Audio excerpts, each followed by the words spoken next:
Mukama yebaziwe abooluganda olwaleero ndi musanyufu kubanga ngenda kugabana ku kigambo kya Katonda, kugabana wamu nammwe ku kigambo kya Katonda nti waleme okubeerawo obutabanguko, tukomye obutabanguko wakati waffe.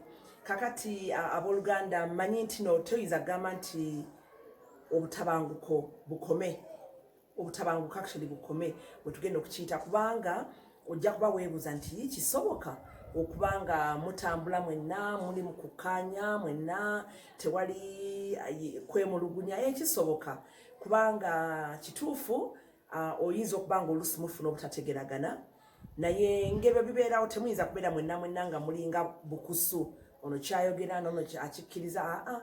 Naye ng'ekikulu kiri nti ne bwe mbanga temukkiriziganyizza mutambula wamu mu mirembe, mutambula wamu mu kwagala nga Bayibuli bwekiteeka. Mu Bakolinso ekyokubiri essula ey'okutaano n'olunyiriro lw'e18 Bayibuli etugamba nti Katonda yatutabaganya naye ng'ayita mu mwana we Yesu Kristo, ng'ekigendererwa naffe tuleete abantu abalala mu kutabagana naye, ate naffe tutabagane ne bantu bannaffe. Ate mu Matayo essula ey'okutaano n'olunyiriro lw'omwenda Bayibuli etugamba nti balina omukisa oba abakolera emirembe, kubanga bajja kuyitibwa abaana ba Katonda. Kakati mukwano gwange, bw'obanga oli eyo ng'oyagala okuyitibwa omwana wa Katonda, kikukakatako okutambulira mu mirembe, okutambulira mu mirembe nga tokkiriza butabanguko. Tekitegeeza nti tewali ajja kukunyiiza, tekitegeeza nti wajja kubeerawo nkaayana, nekitegeeza nti yadde waliwo enkaayana, yadde waliwo akunyiizizza. Ensonga muzigonjoole mangu nga temumenye nkolagana yammwe gye mulina, nga temumenye oba nga temusaziza mukwano gwammwe gwe mutambuliramu. Tugenda kwogera ku nsonga 7 z'oyinza okuyitamu oba mu mitenda 7 gy'oyinza okuyitamu okusobola okukuuma obumu, okukuuma enkolagana, yadde nga waliwo emirerembe oba yadde nga waliwo obutakkaanya wakati wo n'omuntu oba n'abantu abalala. Kati jjukira nagambye nti nno tumalewo obutabanguko, n'olwekyo twagala yadde mufunye obutategeragana wabe nga tewali butabanguko, buno obutabanguko obuleeta obukyayi, obutabanguko obuleeta okwagala okuwolera eggwanga, obutabanguko obuleeta okutereka ekiruyi, empalana. Bwe tetubyagala, kubanga Bayibuli egamba bw'oba onyiize tokkiriza busungu musana njuba kugwa ng'okyalina obusungu. N'olwekyo nakkola oti ekisooka, bw'obanga ofunye obutategeragana n'omuntu emirundi mingi oba oyagala obeeko gw'onyumiza, ogenda omugambe kati wati omanyi ono gundi yankoze kino yankoze kiri. Kakati gwe ng'omwana wa Katonda ogenda kukyusaamu. Bw'ofuna obutategeragana n'omuntu mu kifo ky'okunyumiza muliraana, okunyumiza mukwano gwo, mukozi munno, genda onyumizeemu Katonda. Tuula mu kifo kye ekyekyama ekya Katonda. Bw'oba obuulira, mubuulire byonna by'owulira, tajja kwewuunya, kubanga Katonda waffe ye taata waffe atumanyi. Atujja kusanga emirundi mingi nga bw'osooka n'obuuliramu Katonda, ojja genda okulaba nga ne bw'onoogenda okwogera n'omuntu gwe mwasowaganye naye nga naye Mukama amukutteko, nga Mukama amutereezezza. Ate naawe kennyini Mukama ajja kuba akola ki? Akutereeza, kubanga mu kubeerawo kwa Katonda Mukama atukola ku Mwoyo Omutukuvu atutereeza. Kati waliwo ekyawandiikibwa mu Yakobo essula ey'okuna n'olunyiriro lw'e12 kigamba nti nno ki ekireeta obugugumbo n'ennyombo wakati wammwe, kubanga temulina bintu bye mwagala, ate bye mwagala temubirina kubanga temusaba Katonda. Kati mikwano gyaffe oluusi tufuna obwegulumbo, kubanga oba osuubira nnyo mu kintu. Abakyala musuubira bingi mu baami, abaana musuubira bingi mu bazadde, abakozesebwa basuubira bingi mu bakozesa. Naye mbakulira omulanga, mu kifo ky'okubeera n'essuubi eddene mu bantu lye batayinza kutuukiriza, essuubi lyaffe tuliteeke mu Katonda. N'ekyo tusabe Katonda. Ye Yakobo essula ey'okuna olunyiriro lw'e12 ekyokubiri, twala eddaala erisooka nga musobaganye. Tobeeraawo kulinda ogamba nze sina nsobi, oli alina ensobi anajja akale n'akikola enkya nikikola nga omwezi guweddeko. Kikole mangu ddala, ate ejjawo obusongasonga. Genda munno omuwulirize mangu, bayibuli olaba egenda netugamba mu Matayo essula ey'okutaano olunyiriri lwa 23:24 negamba ne bwoba ng'otwala kiweebwayo mu oltaali mu kanisa n'ojjukira nti nina ensonga ne gundi oba ne gundi, bayibuli egamba sooka ekiweebwayo kiteekaawo, sooka ogende ogonjole ensonga ezo olyoka okomyewo ekiweebwayo. Nolwekyo mulaba nti kintu kikulu nnyo, Katonda tabisaagiramu. Kati engeri ey'okusatu gy'oyinza okukozesa nti weteeke mu ngatto oba mu ttulu oba mu bigere by'omuntu oyo gw'osowaganyemu naye. Kati gw'olowooza nti bikunyiiziza naye ate gwe sooka gwe weefiise otunulire oli gw'osowaganye naye. Ye kiki ekimunyiizizza? Ye alowooza ki? Lwaki anyiize ennyo? Ebigambo bye wamugambye lwaki byamukosezza nnyo? Lwaki byamulumiza nnyo omutima? Lwaki akwewerera? Gwe ng'olowooza tulina kye wakoze, olowooza yalina kye yakoze, lwaki ate ye yanyiize ennyo?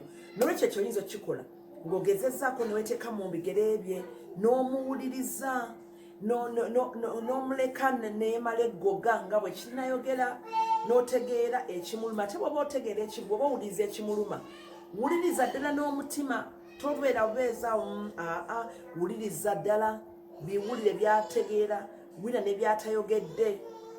Bagamba nti nno abuulira omugezi tamalaayo, n'olwekyo wulirira ddala bulungi ne byasirikidde, olabe mu ngeri ze ogezeeko okutegeera ki ekimunyiizizza. Omanyi ky'oba olaba nti nno Mukama yatutonda n'akamwa kamu, amatu 2 lwa nsonga tuwulire nnyo twogere kitono, naye ate tufeeyo okweteeka mu bigere byeri. Bayibuli egamba mu Bafilipo nedda mu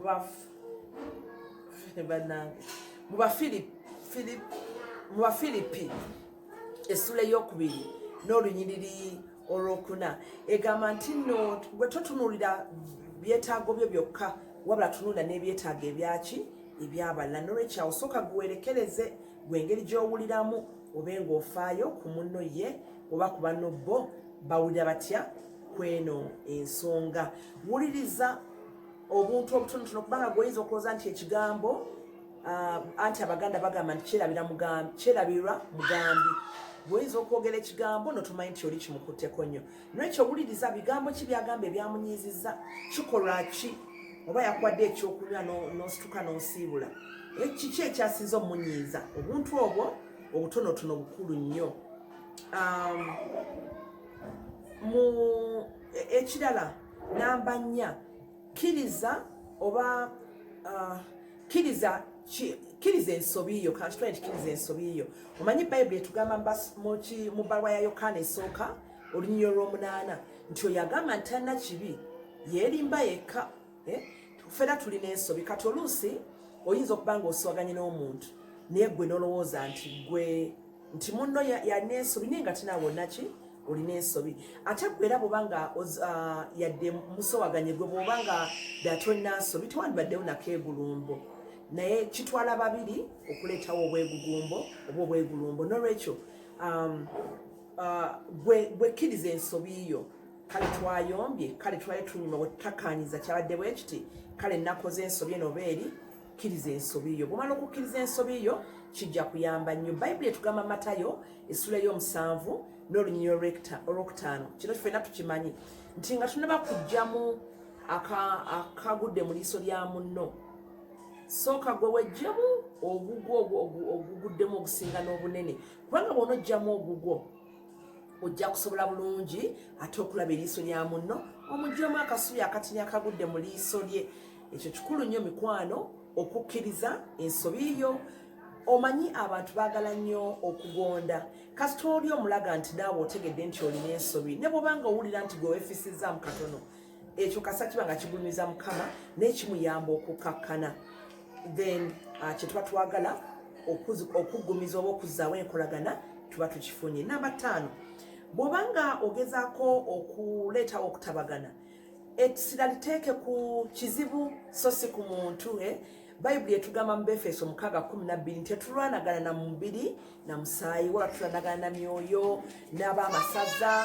N'olwekyo sitaani yali muntu oyo bambi abamukozesezza ebintu ebyo, kubanga Katonda waffe kwagala. Katonda waffe wa mirembe. Niye sitaani, omulabe sitaani yaleeta obujja, yaleeta embiranye, yaleeta obukyayi, yaleeta enkayana. N'olwekyo bwe mba nga mwogera ku kizibu, essira liteeke ku kiki, ku kizibu so si ku muntu.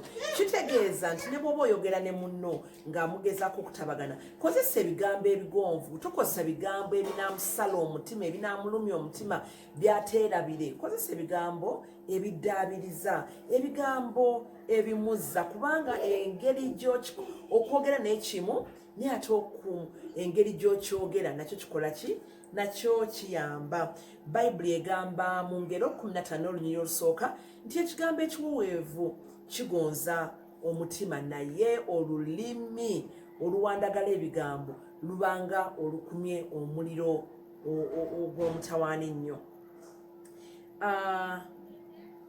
Era ne mu Befeso essula ey'okuna n'olunyiriri olwa 29 Bayibuli etugaana okukozesa ebigambo ebyo ebizibu ebitabangula, etugamba tukozese ebigambo byokka ebyo ebirungi ebizimba era ebigenda okuba ebirungi eri abo ababiwulira n'okubazimba. Bw'oba omanyi ng'ekigambo kigenda kutabangula mbeera, ekigambo munno kigenda kumuluma, kigenda kumunyiiza, lwaki okyogera? Kireke okuume emirembe. Kubanga mu nnamba ey'omukaaga, omutendera gw'omukaaga, Bayibuli etugamba nti gezaako nga bw'osobola okutambulira mu mirembe, okubeera mu mirembe oba okukuuma emirembe n'abo bonna b'owangaala nabo. Kakati munnange okukuuma emirembe si kyangu, kirina omuwendo.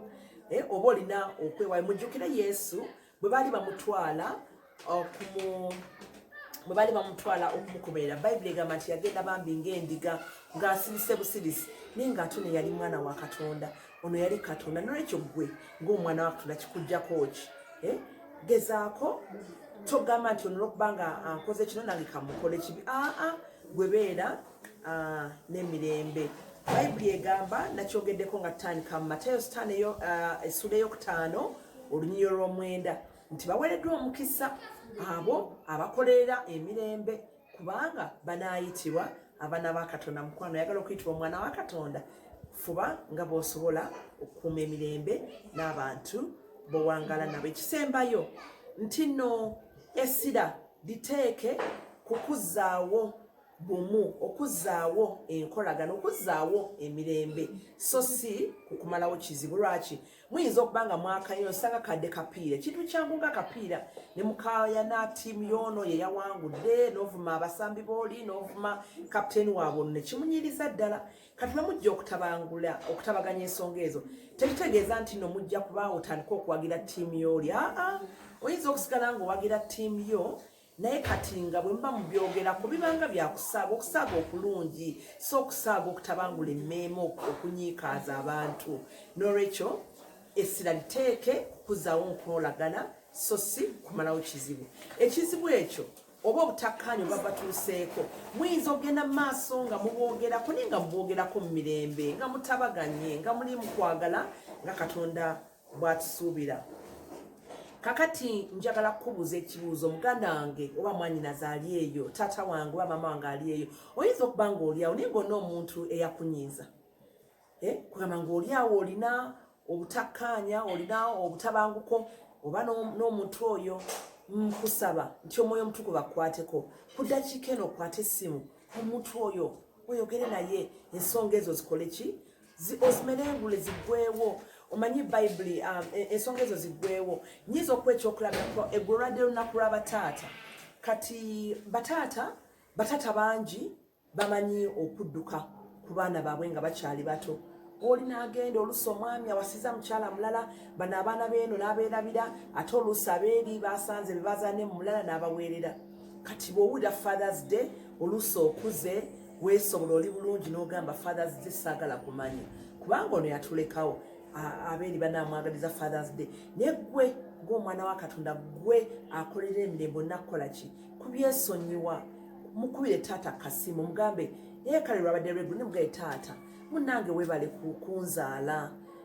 Oli bulungi? Mubuuzeeko. Bw'obanga alina ekizibu muyambeko. Oyinza okugenda n'omusasula ka bill k'amazzi, kayinza okuba nga sikamaanyi, naye bagamba nti nno akatono kazira mu liiso. Oba genda omukyalireko omane naye akawungeezi taata nkwagala nnyo gwe bimulekere biri oba yakwabulira weebaze Katonda kubanga yadde yakwabulira Katonda akukuumye Katonda akubeezezaawo Katonda akugabiridde awo nno onoyitibwa omwana wa Katonda oyinza okuba nga wali muwala muto omusajja oba omuvubuka n'akufunyisa olubuto bwe wajja okumugamba n'agamba nze sikulabangako gwe olina malaaya twala eri embuto zo kati ne n'oguma olubuto n'oluzala kati omwana akuze nogaa toyagala kumanya taata biki oyo omuntu oyo eyakufunyisa olubuto gwe musonyiwe kubanga bayibuli etugamba okusonyiwa mubanga gweosobola okusonyiwa byonyiziza Katonda naawe sonyiwa abo bowangala nabo ate gezaako nga bw'osobola okwera mu mirembe oyinza okuba nga oli mukozesebwa nga oba mukamaawo oba omukozesaawo mwafuna obutakkaanya ne bakuguba ne ku mulimu n'obonaabona tolina mulimu mulala tolina ssente si eno covid n'ogamba oyo era mukolimira aliba alaba kaki tomukolimira gwe ng'omwana wa Katonda Matayo 5:9 omwana wa Katonda gwe musonyiwe mubuuzeeko oyinza bw'oba ofuna olunaku ofunye mutwalireko n'akantu gweokuuma emirembe kubanga ffe abaana ba Katonda ffe bayibuli etugamba mu Baluumi 12 n'olunyiriri olusooka n'olwokubiri nti ffe tetukola ng'ensi bw'ekola ffe ebyaffe tubikola ng'obwakabaka obw'omu ggulu bwe buli ebyaffe tubikola ng'omwoyo omutukuvu bwatusobozesa kakati no mikwano gyange bino byonna byenjogedde toyinza kubisobola ng'obikola mu maanyi go olina okusaba omwoyo omutukuvu n'olwekyo banga osaba omwoyo omutukuvu ye musomesa waffe Yokaana 14:26 yatuyamba mu buli kimu ate era nga byonna tubikola kulwa Mukama Katonda waffe okutambulira mu buwulize nga tetuli bajeemu n'olwekyo bw'obanga oli eyo ng'obulidde ekigambo kino n'ogamba ekiro ekigambo kinkutteko nina okwetwalira Yesu ng'omulokozi wange nsaba otwala akadde kano weewombeeke oyogera ebigambo bino byonna gy'oli otwala Yesu Kristo ng'omulokozi we ogamba nti ayi Mukama Katonda nkwebaza olw'okuweereza omwana we Yesu Kristo okufiirira ebibi byange nkwebaza nkimanyi nti gwe Katonda eyafiirira ebibi byange nkimanyi nti Yesu Kristo gwe Katonda eyafiirira ebibi byange era n'ozuukira mu bafu nze mbeera omulamu nkusaba Mukama obujje onsanguleko ebibi byange byonna era owandike erinnya lyange mu kitabo eky'abalamu nkusaba onyambe ntambulire mu kukkiriza ne mu kwagala njatula n'akamwa kange okusiza mu kigambo kyo mu Baluumi 10:9 era nzikiriza n'omutima gwange nti nno gwe Mukama era olwaliro okwatula ng'omulokozi wange nzijuza amaanyi go ag'omwoyo omutukuvu mukwano gwange bw'obanga okkiriza Yesu nkwaniriza mu famire ya Katonda ate bw'obanga olwedde obadde mulokole olwedde obadde mukkiriza naye nga obadde olina obutabanguko buno buli busaanyewo mukwano gwange tebulina mulamwa mwebali nnyo mwebalidde ddala tunasinkana ate olulala Mukama abawe nnyo omukisa